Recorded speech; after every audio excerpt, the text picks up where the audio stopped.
Mr. Eman Bacosa Pacquiao. Gaano nga ba katotoo na ginawang punching bag netong si Miss Jillian Ward, no? So yun ang ating pag-uusapan maya-maya lang. Let's talk about this one dahil totoo nga ang kwento sa likod ng viral na eksena ni Jillian Ward at Eman Bacosa Pacquiao. Kasi sa mundo ng showbiz hindi na bago ang mga eksenang mabilis mag-viral, no? Lalo na kung sangkot ang mga rising star na may kakaibang chemistry. Kamakailan lamang ay naging usap-usapan sa social media ang ilan sa mga behind the scene video sila Jillian Ward at Eman Bacosa Pacquiao kung saan tila ginawang punching bag ng aktres ang anak ng boxing legend na si Manny Pacquiao. So, ano nga ba ang totoong kwento, no? At ano nga ba ang pinagmulan ng mga kwentong ito?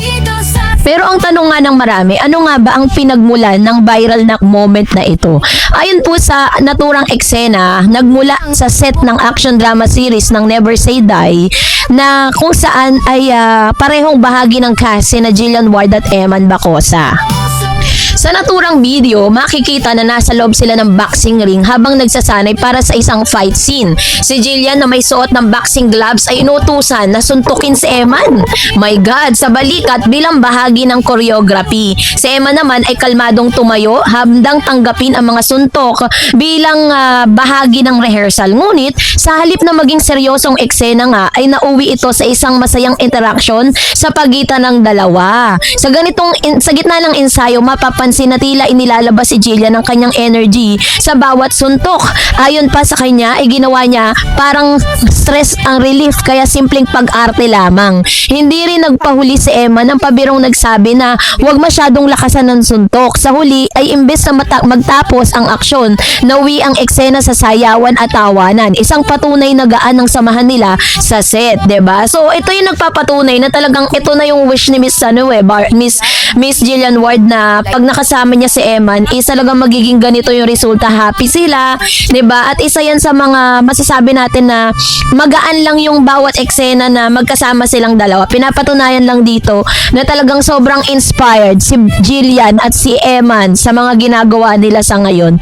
No, dito rin nagsimula ang usap-usapang ginawang punching bag daw di umano ni Miss Jillian Ward si Eman. Sa literal na interpretasyon, oo, siya yung tumatanggap ng suntok. Ngunit kung susuriin ng mas malalim, malinaw na bahagi ito ng kanilang trabaho bilang aktor. Sa industriya kasi ng pelikula at telebisyon, normal ang ganitong klase ng rehearsal, lalo na sa mga action scenes. Mahalaga na ang tamang timing, control at coordination. Hindi ito simpleng suntukan lang. Ito ay sining ng pagganap, no? Medyo mahirap. Ibig sabihin pala, si Jillian ay sasabak din sa suntukan sa boxing ring. Hindi lang pala si Rahil, hindi lang pala si David Licauco, kundi lahat po sila ay sasabak, no? Kaya pala talagang binuhay yung karakter ni Mr. Eman Bacosa Pacquiao doon dahil po gagawa nga sila ng mga eksenang ganito. Isa sa mga dahilan kung bakit agad na nag-trending ang video ay ang natural na chemistry ng dalawa. Hindi maikakaila na may mga kakaibang dynamic sina Jillian Ward at Eman na isang kombinasyon sa pagiging playful at supportive. Playful si Jillian, supportive naman si Eman. Pinapakita nito na hindi lamang sila co-stars kundi parang teammates na nagtutulungan upang mapaganda ang kanilang performance. Ang ganitong klaseng relasyon ay bihira at mahalaga sa industriya. Hindi rin may iwasang pag-usapan ng background ni Eman Bacosa Pacquiao na bilang anak ni Manny ay inaasahan na susunod siya sa yapak ng kanyang ama na sa boxing, ano? Ngayon, unti-unti na rin siyang pumapasok sa mundo ng showbiz. So sa kabilang banda, si Jillian Ward ay isa sa mga established actress na mula sa pagkabata ay nasa industriya na. Kilala siya sa kanyang pagiging versatile actress mula drama hanggang action roles, no? Ang pagsasama nila sa isang proyekto ay tila pagsasanib ng dalawang mundo, sports at entertainment. So hindi rin nagpahuli ang mga netizen, syempre magbibigay ng kanilang mga reaksyon yan. At may ilan na natawa sa eksena, may iba naman ay kinilig sa interaksyon ng dalawa. Sabi sa social media, may mga nagsasabing parang bagay sila. Hindi po parang bagay talaga. Ang cute ng banding nila, sabi niya. Hindi lang acting, may real connection pa. Ngunit, syempre, hindi rin mawawala ang mga mapanuring mata. Syempre, pag may mga good good na mga comment, meron ding bad comments para mas balance, 'di ba? May ilan na nagtatanong kung scripted ba talaga ang lahat o may halong personal na emosyon. Isa sa mga tanong ngayon ay mga posibilidad na maging love team sina Jillian at Eman. Hindi ito malayo mangyari. Sa katunayan, may mga naunang senyales na ng pagiging malapit nila mula sa supportive gesture hanggang sa mga viral moments. Sa showbiz, maraming love team ang nagsimula sa ganitong klase ng chemistry, ngunit mahalaga ring tandaan na hindi lahat ng magandang samahan ay kailangang gawing romantic relationship. So bakit ba malaking bagay ang simpleng mga eksenang ito? Sa unang tingin kasi parang simpleng behind the scene lang, behind the scene clip lang, pero kung susuriin, meron siyang mas malalim na kahulugan. Una, pinapakita nito ang human side ng mga artista. Hindi sila perpekto, napapagod, nag-i-enjoy at naghahanap din ng paraan para maibsan ng stress. Sa pangalawa, ipinapakita nito ang importance ng teamwork. Ang magandang eksena ay hindi nabubuo ng isang tao lamang. Kailangan ng tiwala at kooperasyon. Sa pangatlo, ipinapakita nito kung paano gumagana ang modernong showbiz. Isang simpleng video lamang ay kayang mag-viral at lumika ng iba't ibang interpretasyon. So, hindi rin may kakaila ang papel ng media sa pagpapalaganap ng ganitong balita. So, ang paggamit kasi ng mga salita na ganyan, parang ito isang halimbawa na parang nagiging sensationalist siya, 'di ba? Isang paraan upang makuha rin yung atensyon ng publiko. Ngunit bilang audience, mahalagang matutunan din natin na suriin ang ilan sa mga konteksto kasi minsan 'di ba pag nagbabasa tayo, parang doon na lang tayo nakabase pero hindi natin inaalam yung buong kwento, yung buong storya kung bakit ganun po yung naging title, 'di ba? Hindi lahat ng nakikita sa headline, yun ay buong katotohanan. So sa kasalukuyan, pareho pong abala no ngayon si Miss Jillian Ward at si Mr. Eman Bacosa Pacquiao sa kanilang mga lumalawak na mga project at mga acting ranges habang si Eman ay pinagsasabay niya yung showbiz at ang boxing career. Kung magpapatuloy ang kanilang magandang samahan, hindi malayong mas marami pa tayong makitang project na pagsasamahan nila. So, yun po yung isa sa mga pinakamalaking inaantay ng ilan sa mga fans ni Jillian at ni Eman, na talagang mabigyan sila ng big break ng GMA na one of these days is mag-announce ang GMA na magkakaroon sila ng movie. Since si Miss Jillian po matagal-tagal na bago po nagkaroon ng movie sa big screen, I think this is gonna be the best time para talagang suportahan po ng GMA si Eman at si Miss Jillian Ward para sa kanilang upcoming movie, 'di ba? So, kaya naman, let's wait for another updates patungkol kay Jillian and Eman. And that's it for today. Diba si Kobe Brown sa buhay ni Miss Jillian Ward na patuloy na iniintriga sa buhay po ngayon at kinokonek sa pangalan ni Miss Jillian. Yan po yung ating pong lilinawin sa ating pong topic for today's video. But before that, of course, mga kaibigan, hindi pa ito kinukonfirm ni Jillian. Pero panoorin nyo itong TikTok dance. Hindi ba siya yan? Dating PBB housemate. Sa Daret Channel, walang kaba. Daret Channel, oh so good. salamat po.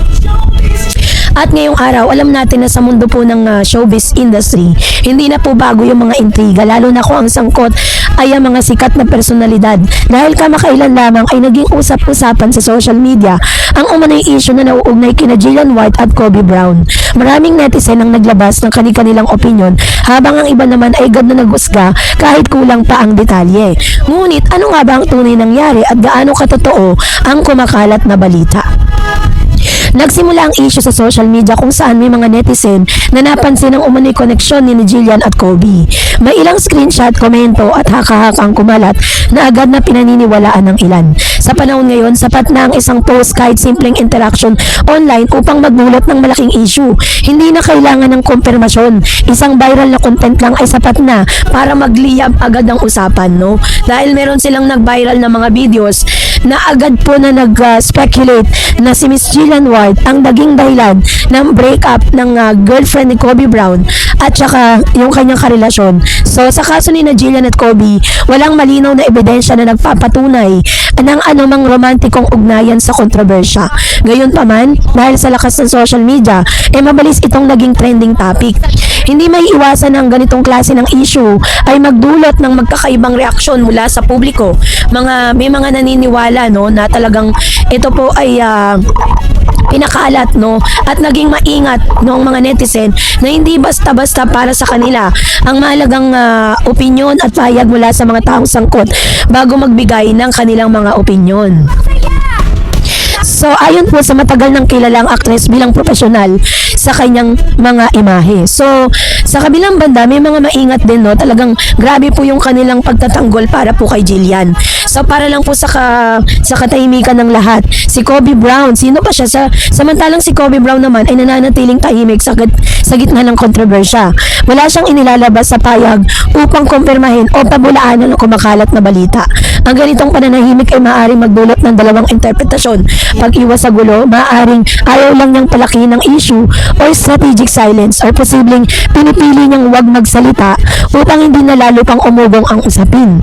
Sa showbiz, ang katahimikan ay minsan nagiging sandata, ngunit minsan din ay nagiging dahilan ng mas maraming espekulasyon. So, sa kabila po ng isa sa pinakamahalagang aspeto sa isyong ito, yung papel ng social media. Sa isang iglap, maaaring mabuo ang reputasyon o masira dito. Sa kaso ni Jillian at Kobe, malinaw na ang social media ay nagsisilbing hukuman. No, parang hindi pa man po lumalabas yung katotohanan, ay grabe na po yung panghusgang ginagawa kay Jillian. Kung saan ang publiko ay nagiging hurado na. Ngunit ang problema, hindi lahat ng impormasyon ay kumakalat online ay totoo. Ang ganitong klase ng issue ay maaaring magkaroon ng epekto sa karera ng isang artista. Para kay Jillian, posibleng maapektuhan ang kanyang image. Maaaring magkaroon ng pressure mula sa mga fans at management. Ngunit maaari rin itong magdulot ng mas mataas na exposure. Para naman kay Kobe, maaaring makilala pa siya ng mas maraming tao, ngunit may risk na brand siya sa base sa issue. Sa madaling salita, may dalawang muka ang publicity. Maaaring makatulong, ngunit maaari rin itong makasira. Sa aking pananaw, ang issue ni Jillian Ward at Kobe Brown ay isang malinaw na halimbawa ng panganib ng isang instant judgment sa mundo ng social media. Sa panahon ngayon, ang bilis-bilis ng impormasyon na kadalasang nauuna pa sa katotohanan, ano? Nakita lang po na yung video na magkasama si Kobe at saka si Jillian ay sinasabi po nila na magkarelasyon na agad, di ba? Wala pa naman pong mga ebidensya at wala pang pag-amin mula sa kanila at nananatili naman silang tahimik. And then, para lang po linawin ang issue, si Kobe Brown po ay isa sa mga tagahanga ni Miss Jillian. Si Kobe Brown ay #1 liker ni Miss Jillian Ward doon po sa kanyang IG, 'di ba? At dahil po dyan, talagang nag-viral kasi yung kanilang pagkikita. Bilang sa panahon ngayon, ang bilis ng impormasyon, kadalasan na talagang na-judge na yung tao without evidence, ano. So, bilang mga netizen, may responsibilidad din po tayo na maging mapanuri, 'di ba? Hindi lang sapat ang nakita natin sa Facebook bilang basihan ng katotohanan. Dapat naging tandaan ng bawat share, like, comment ay may epekto din, 'di ba? Isa pang mahalagang punto ay ang paggalang sa pribado ng buhay ng isang tao. Hindi lahat ng bagay para sa publiko. Kung walang kompirmasyon mula kina Jillian at Kobe, marahil ay mas mabuting manatili muna sila sa pagiging neutral. 'Di ba? So, hanggang ngayon walang konkretong ebidensya na nagpapatunay sa issue. Walang opisyal na payag, walang malinaw na resibo, at puro haka-haka at interpretasyon lamang. Sa ganitong sitwasyon, mahirap magbigay ng matibay na konklusyon. Medyo nakaka-bothered lang po kasi na makita na doon po sa mga post po natin, even sa ibang mga social media, is talagang na judge po ito pong si Miss Jillian Ward dahil nga daw kay Mr. Kobe Brown, 'di ba? At talagang grabe po yung judgment na natatanggap nitong si Miss Jillian Ward. So, para lang po sa kalinawan po ninyo, sino ba si Kobe Brown? Si Kobe Brown ay isang social media personality na nakikita sa internet dahil sa kanyang mga online post, interaction at pagkakadawit niya sa ilang trending na usapin, lalo na sa showbiz at influencer circle. Isa siyang content creator at online personality na kilala dahil sa social media presence, madalas sa pag-uusapan kapag may mga viral issue o connection sa mga kilalang personalidad. Bakit nga ba siya sumikat? Hindi siya tulad ng mga traditional na artista na dumaan sa TV o pelikula. Sa halip, ang kanyang kasikatan ay galing sa viral post, online interaction, pagkakalink sa mga sikat na tao like Jillian Ward. Sa ngayon, wala pang malinaw na opisyal na confirmation tungkol sa anumang relasyon tungkol sa totoong issue sa pagitan nila. Karamihan kay kumakalat ay haka-haka lang, screenshot at interpretasyon lamang ng mga netizen. Si Kobe Brown ay hindi mainstream celebrity, pero nagiging kilala dahil sa social media influence at trending controversies. Alam nyo ba't hindi nagsasalita si Miss Jillian Ward tungkol dyan? Because nagagamit ang kanyang pangalan para sumikat si Kobe na wala naman talagang pangalan sa publiko. Nakakaawa lang si Jillian kasi 'di ba parang sobrang gamit na siya nitong mga wala naman talagang kinalaman sa buhay niya. So, kayo po, anong inyong komento patungkol sa bagay na ito? Mag-comment kayo sa comment section. So this channel also go. Kayo na. I don't think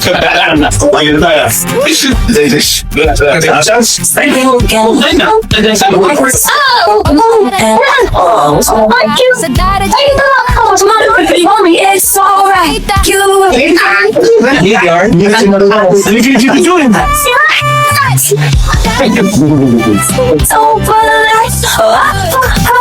Oh my Lord, never made no one like you before.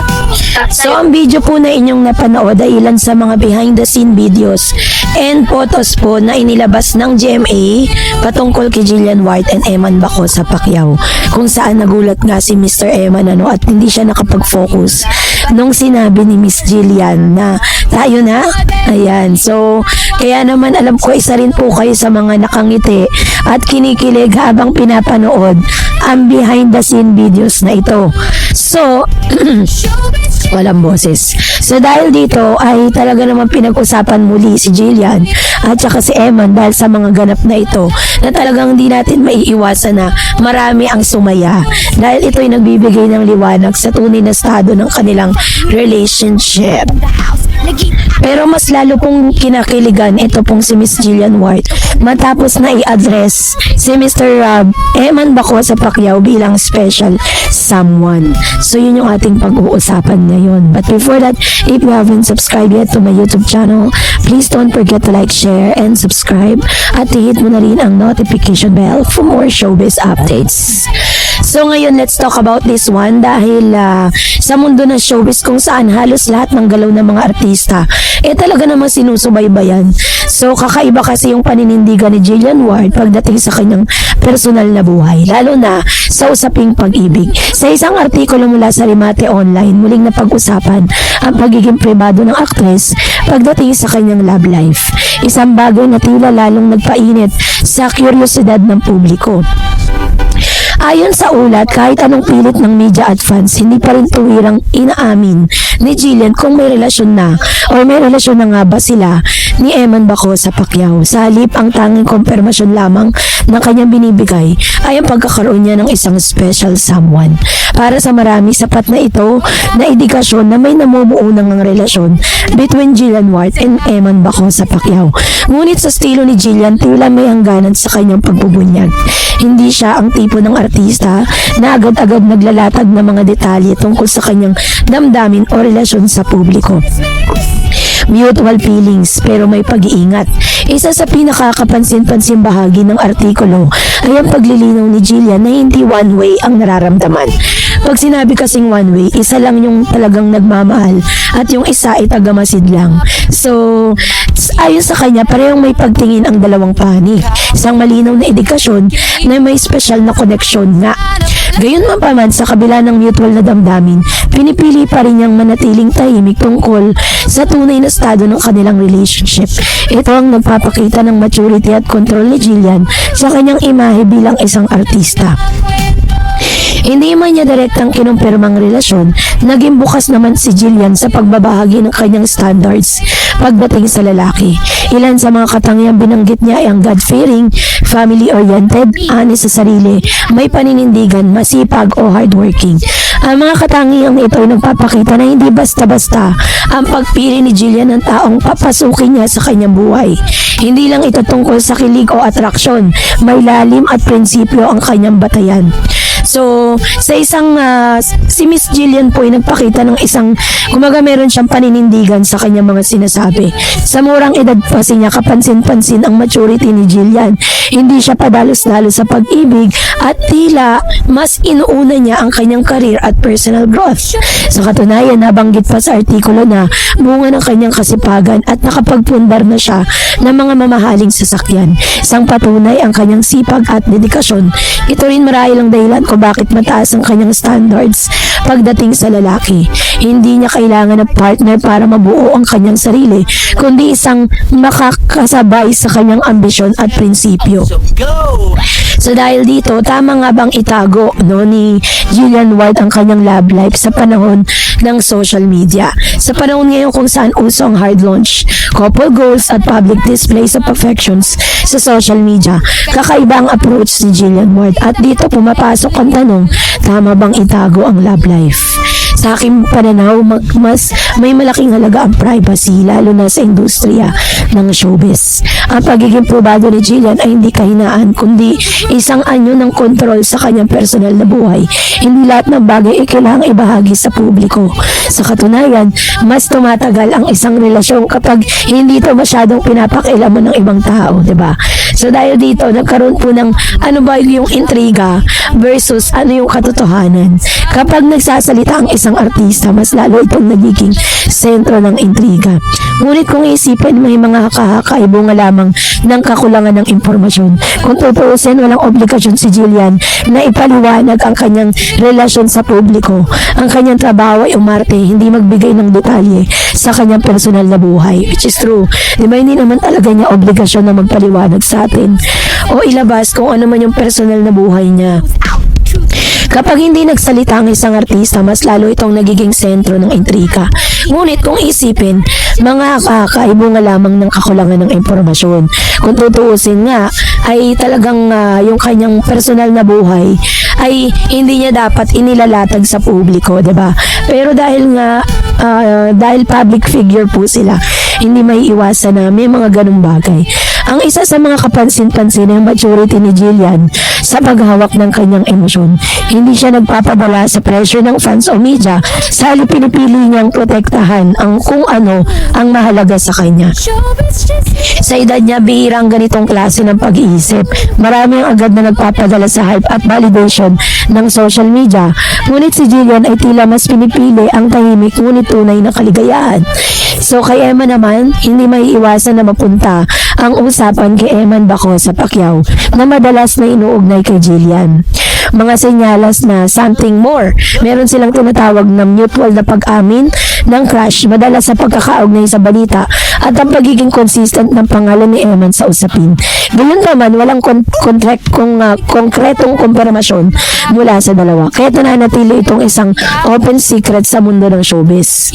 So, posible rin na sinasadya nilang panatiling pribado para maiwasan ang pressure. Sa showbiz kasi maraming relasyon ang nasisira dahil sa overexposure. Kasi nga, di ba, pag in-expose nila lang ng todo, ang daming gustong makialam, ang daming gustong manira, di ba? Kaya naman sa uli ang kwento ni Jillian Ward ay hindi lamang tungkol sa isang sikretong love life. Ito ay kwento ng pagpili ng privacy sa gitna ng ingay ng social media, pagkakaroon ng mataas na standards sa pag-ibig at pagiging matatag sa sariling prinsipyo. Sa panahon ngayon kung saan lahat ay pinapakita online, ang pagiging pribado ay nagiging isang bihirang katangian. At marahil ito ang tunay na dahilan kung bakit lalong hinahangaan si Jillian. So hindi lang sikreto ay kailangan ibunyag, minsan ang tunay na pag-ibig ay mas tumitibay sa katahimikan. Kaya let's respect their privacy and let's respect their silence. So, that's it for today. For more videos and updates, please don't forget to like and subscribe. And please don't forget to follow my Facebook page, Bar Eds TV and Bar Eds channel. God bless everyone.